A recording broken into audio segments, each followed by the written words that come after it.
ভেবে দেখুন তো, ইংরেজি সাহিত্যের সবচেয়ে আবেগঘন, সবচেয়ে রহস্যময় কবিতাগুলোর একটা লিখেছেন এমন একজন যিনি প্রায় সারা জীবন একাই কাটিয়েছেন। হ্যাঁ, আমি এমিলি ডিকিনসনের কথাই বলছি। আর আজ আমরা তার সে বিখ্যাত কবিতা ওয়াইল্ড নাইটসের ভেতরের কথাগুলো বোঝার চেষ্টা করব। চলুন দেখে আসা যাক এই আপাত শান্ত কবির মনের গভীরে আবেগের ঢেউ কতটা উত্তাল ছিল। মাত্র 4টে শব্দ, ওয়াইল্ড নাইটস, ওয়াইল্ড নাইটস, 1861 সালে লেখা। কিন্তু এই সহজ কটা শব্দের পেছনেই লুকিয়ে আছে আবেগ, বিশ্বাস আর মানুষের মনের এক গভীর রহস্য। এই লাইনগুলো দিয়েই কবিতাটার দরজা খুলে যায়, আর আমরা ঢুকে পড়ি এক তীব্র আকাঙ্ক্ষার জগতে। আর এখানেই তো আসল ধাঁধাটা, তাই না? এমিলি ডিকিনসন ম্যাসাচুসেটসের অ্যামহার্স্টের একজন নিভৃতচারী নারী। তিনি কিনা লিখছেন এমন বাঁধ ভাঙা তীব্র ইচ্ছার এক কবিতা। প্রশ্নটা তো উঠবেই যে কার কথা লিখছিলেন তিনি, কি নিয়ে লিখছিলেন। এটাই হবে আমাদের আজকের তদন্তের মূল বিষয়। তো এর ভেতরের সূত্রগুলো খোঁজার আগে কবিতাটার শক্তিটা একবার সরাসরি অনুভব করা দরকার। চলুন প্রথমে পুরো কবিতাটা একবার শুনে নিই, ঠিক যেভাবে এমিলি লিখেছিলেন। Wild nights, were I with thee, wild nights should be our luxury. খেয়াল করে দেখুন, কোনো ভনিতা নেই, কোনো ভূমিকা নেই, একেবারে সরাসরি মনের কথা। আর লাক্সারি বা বিলাসিতা শব্দটা, এখানে কিন্তু কোনো দামি জিনিসপত্রের কথা হচ্ছে না। এখানে বিলাসিতা মানে প্রিয়জনের সাথে কাটানো সেই উদ্দাম বন্য রাতগুলো। Futile the winds to a heart in port, done with the compass, done with the chart.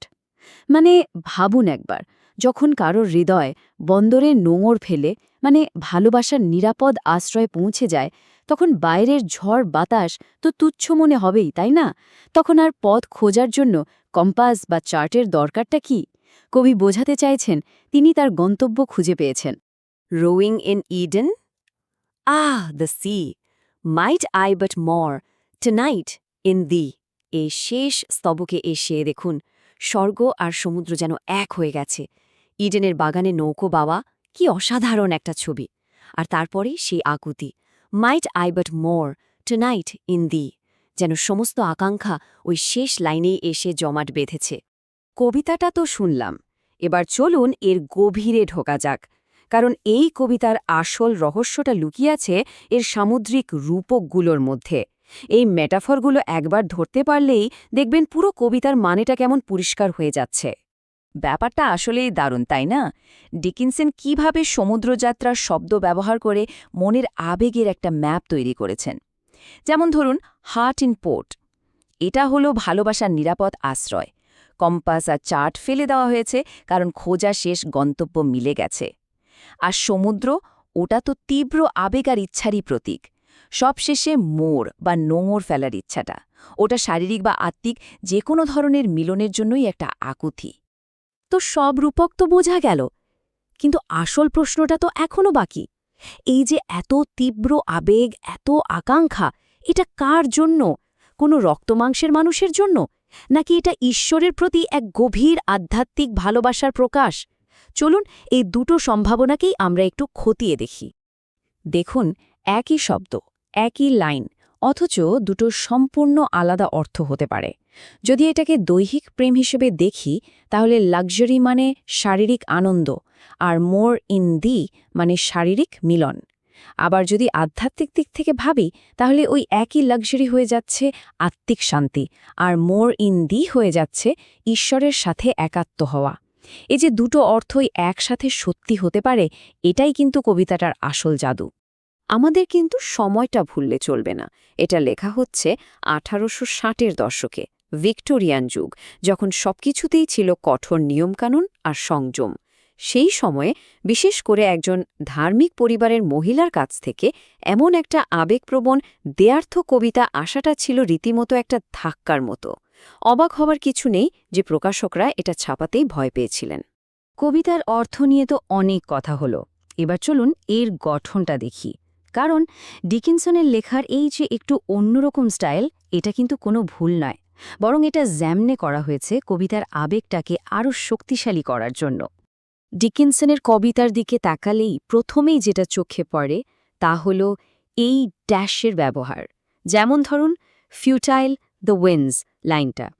এই ড্যাশগুলো যেন কথার মাঝে একটা দম ফেলার জায়গা তৈরি করে, একটা শ্বাসরুদ্ধকর বিরতি, যা বুঝিয়ে গায় যে বক্তা চরম আবেগে কথা বলছেন, যেন উত্তেজনায় তার দম আটকে আসছে।